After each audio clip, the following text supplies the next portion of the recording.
Chosen one. You were told to watch this alone for a reason. Chosen one, stop everything. Right now, stop scrolling, stop the multitasking, stop splitting your attention between this and anything else. If you are around people, this is not for them. If there is noise in the background, silence it. If your mind is busy planning what is next, put that aside. Because God just interrupted your entire day to say something that cannot be heard in pieces. This message was not meant to be background noise. This was meant to be received alone, in stillness, with nothing competing for your attention. And if you cannot do that right now, bookmark this and come back when you can. Because what is about to be spoken requires your full presence, not your partial attention. Take a breath, a real one. Notice how your chest feels tighter than it should. Notice how your mind has been louder than usual. Notice how your spirit has felt crowded, even when you are physically alone. That is not random, that is not stress, that is spiritual activity. And God pulled you here, away from everything and everyone, to tell you what is really happening and why you need to stay quiet for just a little while longer. Let me start with this. The reason God said to watch this alone is because what he is about to reveal cannot survive being filtered through other people's opinions, questions, or energy. Some truths are so personal, so precisely timed, so specifically assigned to you that letting anyone else into the room while you receive them would dilute their power. This is one of those moments. This is one of those messages. This is one of those divine interruptions that only make sense to the person it was sent for. Everyone else would hear words. But you are about to hear confirmation. You have been feeling isolated lately, haven't you? Not just physically alone, but emotionally distant, spiritually separated. Like you are standing in rooms full of people, but feeling completely disconnected from all of them. Like conversations happen around you, but nothing lands. Like you are present in body, but your spirit is somewhere else entirely, and you have been wondering what is wrong. You have been questioning whether you are depressing yourself into isolation, whether you are becoming antisocial, whether you are pushing people away. But chosen one, what if none of that is true? What if what you are experiencing isn't isolation at all, but insulation? God has been wrapping you in a spiritual cocoon. He has been pulling you away from noise, drama, opinions, expectations, and even well-meaning voices that would interfere with what he is doing inside you right now, because you are in formation. You are being reshaped. You are being recalibrated. You are being upgraded at a level so deep that it cannot happen in public. It cannot happen in conversations. It cannot happen while you are trying to explain yourself to people who wouldn't understand, even if you had the words. So God removed the audience. He cleared the room. He silenced the voices, not to punish you with loneliness, but to protect you during transition. Now, let me tell you why this protection was necessary. Someone has been testing you. Maybe multiple people. Not obviously, not aggressively, but subtly, strategically. They have been saying things that poke at old wounds, bringing up topics they know trigger you, asking questions that feel innocent but land heavy, making comments that seem harmless but leave you unsettled. And the worst part is, you cannot quite call it out, because on the surface it looks fine. But your spirit knows. Your discernment picks up what your logic cannot prove, and you have been feeling crazy for being bothered by things that technically weren't attacks. But they were. They absolutely were. Just because someone smiles while they stab doesn't mean the knife isn't real. Just because someone uses soft words doesn't mean the intention isn't sharp. Just because someone acts concerned doesn't mean they are not testing to see if you will react, defend, explain, or break. And God saw it. God felt it. God said enough. That is why he pulled you here. That is why he separated you. That is why he is telling you to stay quiet just a little longer. Because if you respond now, if you defend now, if you explain now, you will give access to people who no longer have clearance to your next level. Let me say that again, because it is critical. Not everyone who had access to your last season gets access to your next one. Not everyone who knew the old you gets to know the new you. Not everyone who walked with you through the valley gets to walk with you to the mountain. And that is not cruel. That is not cold. That is wisdom. That is boundary. That is protection. Because the version of you that God is unveiling cannot coexist with people who are still trying to relate to the version he already buried. You have been noticing something lately. Your tolerance for certain things has completely disappeared. Conversations that used to be fine now feel draining. People you used to enjoy now feel exhausting. Environments you used to navigate easily now feel suffocating. Drama that used to pull you in now repels you instantly. And you have been wondering if maybe you are being too sensitive, too harsh, too judgmental. But what if you are not? What if your spirit has simply graduated to a frequency where dysfunction, fakeness, and chaos no longer resonate? What if God adjusted your spiritual antenna so you cannot tolerate what used to feel normal, because normal was never supposed to be your permanent address? Here is what is really happening. God is teaching you a new language. The language of discernment, the language of silence, the language of boundaries without explanation, the language of walking away without closure, the language of trusting what you feel, even when you cannot prove what you know. And this language cannot be learned in noise. It cannot be learned in crowds. It cannot be learned while defending yourself to people who question your growth. It has to be learned alone, in stillness, in separation, in the quiet space between who you were and who you are becoming. And that space, chosen one, That is where you are right now. You are in the gap, the in-between, the transition zone. And it is uncomfortable because nothing is clear yet. You are not who you used to be, but you are not fully who you are becoming either. You are shedding old skin, but the new skin hasn't fully formed. You are leaving familiar territory, but you haven't arrived at the new land yet. And this space feels vulnerable, exposed, uncertain, but it is also sacred. It is also necessary. It is also where transformation happens. The caterpillar doesn't become a butterfly by staying comfortable. It becomes a butterfly by surrendering to a process that looks like death but leads to flight. Let me tell you what the enemy has been trying to do. He knows you are in transition. He knows you are being shifted. He knows God is repositioning you for something bigger, something deeper, something that will impact more people than your last season did. And he cannot stop what God already ordained. Chosen one, this is a restricted transmission. If you are multitasking, stop. If there are voices in the background, silence them. If your mind is racing with tomorrow's to-do list, kill the engine. You were not led to this video for entertainment. You were intercepted. God has suspended your normal programming because there is a critical error in your reality that needs to be addressed immediately. This message cannot be processed with divided attention. It requires the total stillness of a surgical theatre. Take a breath, a real one. Do you feel that? That tightness in your chest that doctors can't explain. That low-level hum of anxiety that follows you even into quiet rooms. Let me ask you the question that has been haunting you at 3 a.m. Why do you feel like you are screaming at the top of your lungs in a crowded room? Yet not a single soul turns their head. Why do you feel more lonely when you are with your friends than when you are by yourself? You have been analyzing this for weeks. You have been searching for a diagnosis. You have been asking yourself, am I depressed? Am I becoming antisocial? Have I lost the ability to connect? Stop. You are misdiagnosing the symptom. What you are experiencing is not a mental health crisis. It is a divine quarantine. You are not being punished with isolation. You are being placed in a sterile field. God has initiated an emergency extraction protocol. He is forcibly removing you from the noise, the drama, the opinions, and the expectations of others, because your spirit has become too valuable to be contaminated any longer. Think of a patient about to undergo a heart transplant. Before the surgery can happen, the patient must be stripped, scrubbed, and placed in a room where the air is filtered and the access is restricted. No visitors, no outside germs, no contamination. Why? Because infection at this stage is fatal. You are in the pre-op room of your destiny. God is preparing to implant a new heart, a new vision, and a new level of authority into you. But He cannot do it while you are still exposing yourself to the bacteria of your old life. He cannot operate on you while you are still entertaining people who carry the virus of doubt, jealousy, and mediocrity. So He cleared the room. He made the conversations go stale. He made your tolerance for normal disappear. This is what we call spiritual tissue rejection.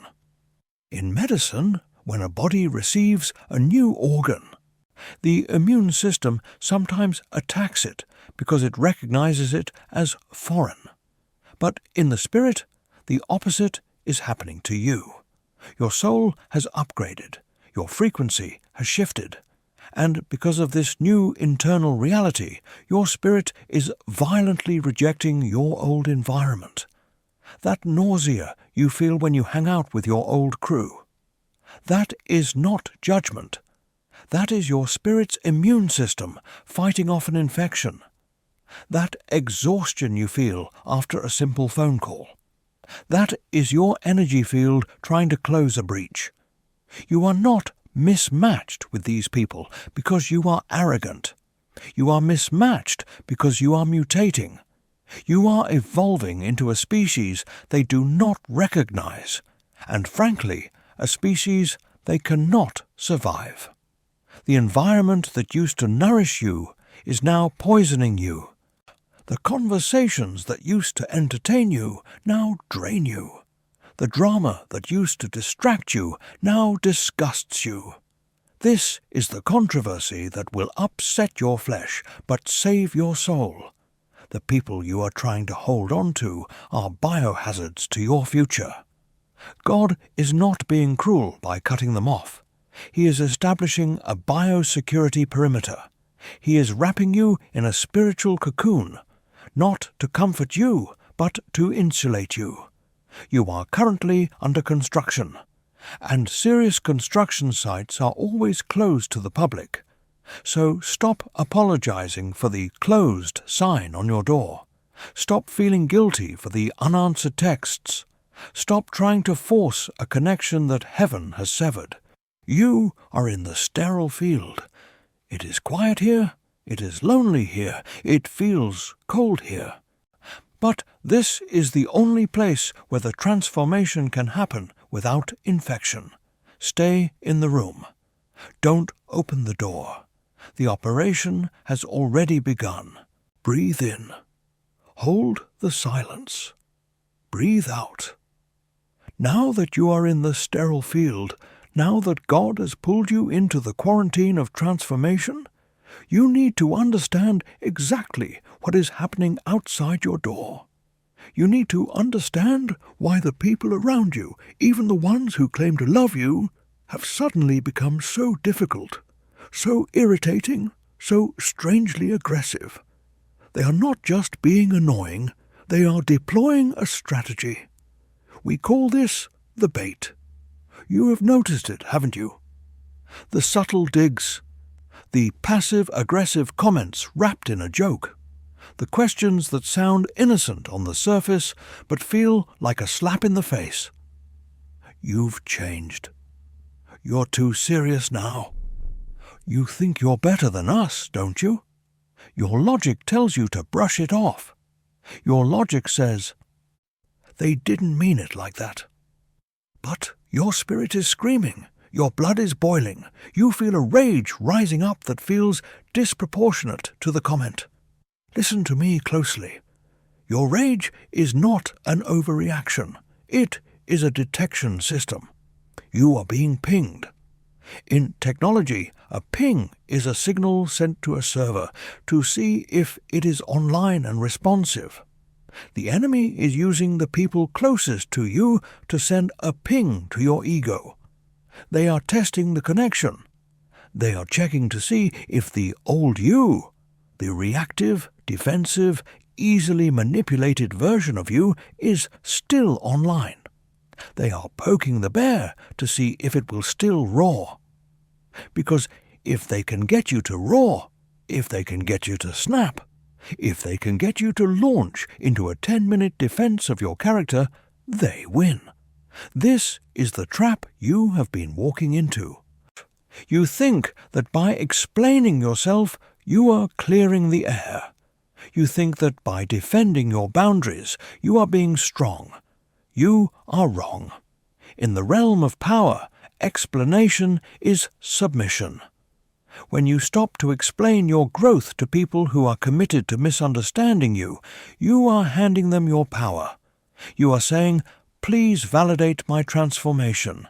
Please approve of my new skin. And the moment you do that, you lower your frequency back down to theirs. You break the quarantine. You let the infection back in.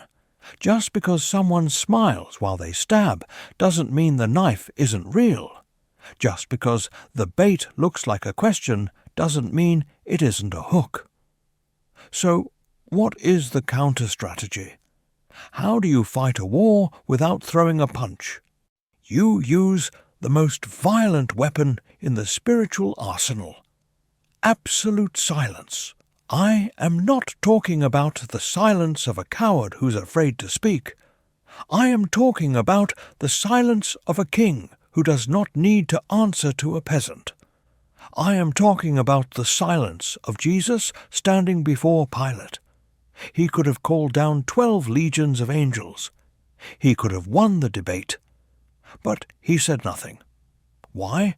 Because he knew that Pilate had no jurisdiction over his kingdom.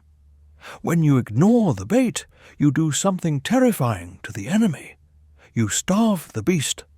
The people poking you, the spirits using them. They feed on your reaction.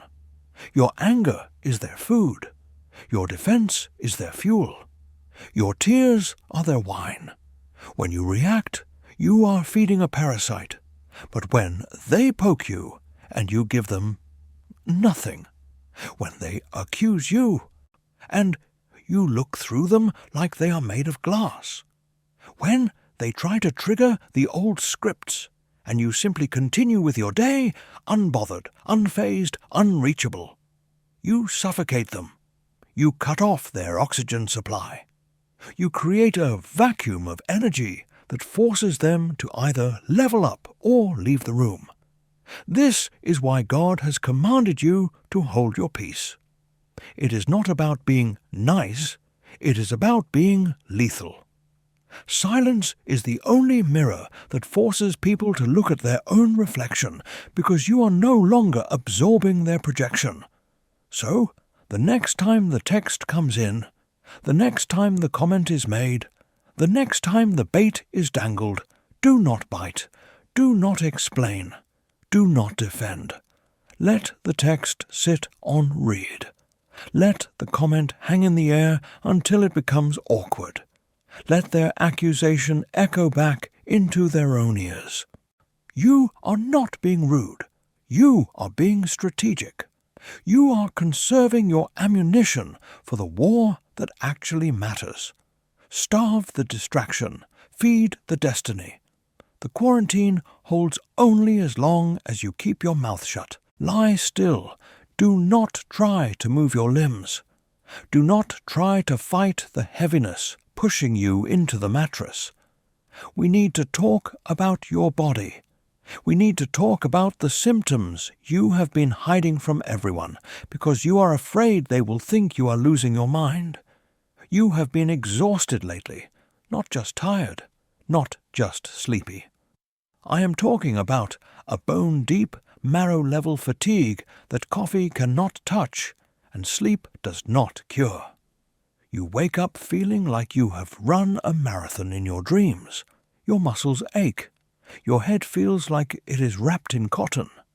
You have been asking, what is wrong with me? Am I sick? Am I depressed? Is my thyroid failing? Stop looking for a medical diagnosis for a spiritual surgery. You are not sick. You are under a system override. What you are experiencing is the physical cost of a high-voltage download. Your physical body is the hardware. Your spirit is the software. Right now, God is installing a massive upgrade to your operating system. New discernment, new authority, new vision. And your old hardware is overheating trying to process the data. Think about your phone. When it downloads a major update, the battery drains rapidly. The device gets hot. It freezes. It stops working for a moment. It cannot function and update at the same time. That is you. You are buffering. The heaviness you feel is not gravity. It is glory. In the ancient Hebrew, the word for glory is kabod, which literally means weight.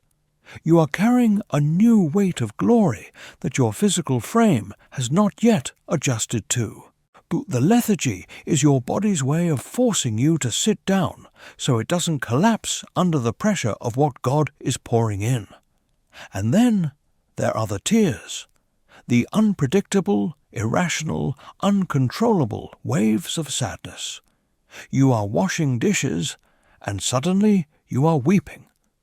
You are driving and a wave of grief hits you out of nowhere. You think you are having a breakdown. No, you are attending a funeral. The old you is dying. The version of you that tolerated disrespect is taking its last breath. The version of you that needed people's approval is flatlining. And even though that version was toxic, it was familiar. It was you. Your spirit is celebrating the upgrade, but your flesh is mourning the loss. You are grieving the death of your own history. Do not suppress those tears. They are not a sign of weakness. They are the holy water washing the corpse of your past before we bury it. And finally, the dreams. The vivid, chaotic, terrifyingly real dreams that have been waking you up at 3 a.m. with your heart pounding. You are seeing people from your past. You are in houses you have never visited. You are fighting wars with weapons you don't know how to use. These are not random firings of a stressed brain. These are classified briefing sessions. Here is the controversial truth. Your conscious mind is a security risk. Your conscious mind is filled with logic, fear, and doubt. If God told you his full plan while you were awake, your logic would argue with him. Your fear would reject it. Your doubt would sabotage it. So he waits until you are unconscious.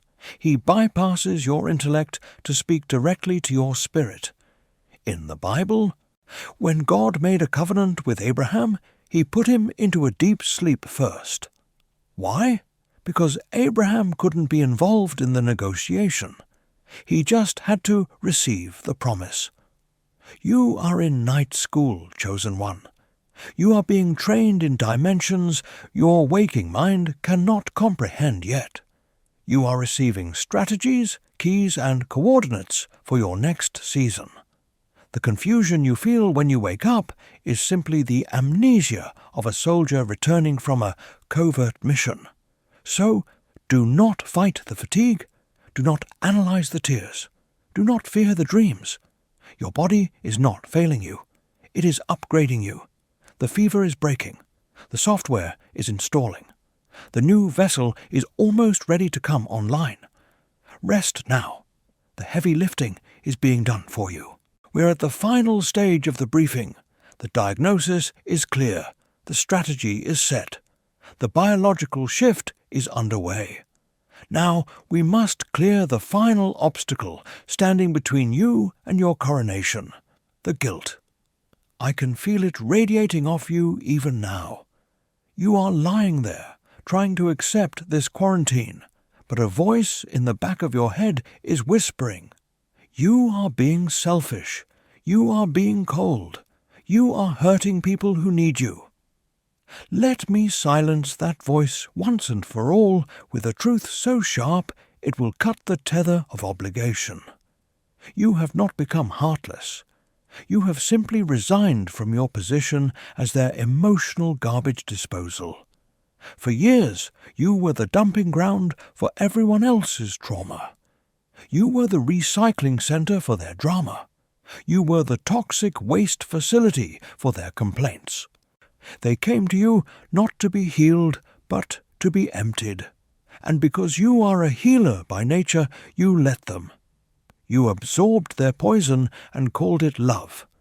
You drank their bitterness and called it friendship.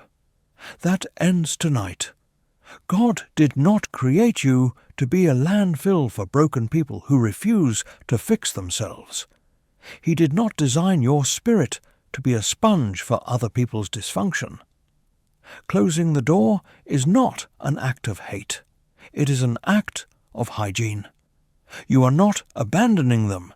You are sanitizing yourself. You are reclaiming the real estate of your soul. So stop apologizing for the lock on the door. Stop feeling guilty for the no. A boundary is not a betrayal. It is a definition of where you end and where God begins. Now, visualize the moment the door opens, because this quarantine will not last forever. The "closed for repair" sign will eventually come down, and when it does, the re-emergence will be terrifyingly beautiful. You are worried about what you will say to them when you return. You are rehearsing your explanation. You are drafting the apology text. Delete it. When you walk out of this season, you will not need to explain a single thing. You will not need to justify your absence. You will not need to defend your silence. Why? Because your presence will be the explanation. You are going to walk back into the room carrying such a heavy weight of glory, such a blinding light of clarity that no one will dare ask you where you have been. They will look at your face and know you have been with God. Moses didn't have to explain the mountain. His glowing face silenced the camp. Your fruit will be so undeniable that your tongue can rest. Your peace will be so loud that your voice won't need to speak. The best revenge is not a clapback.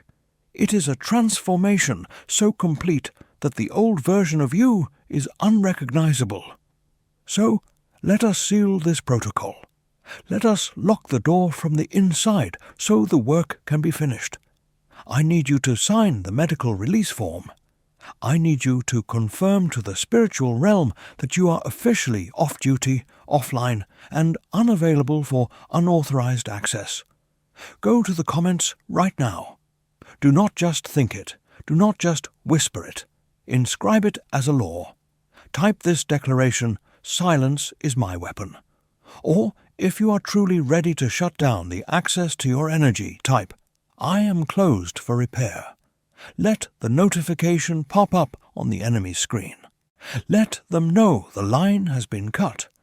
Let them know the healer is now the patient and the doctor is operating. The quarantine is active. The world is locked out. Heaven is locked in. Sleep now, chosen one. We will wake you when the surgery is complete.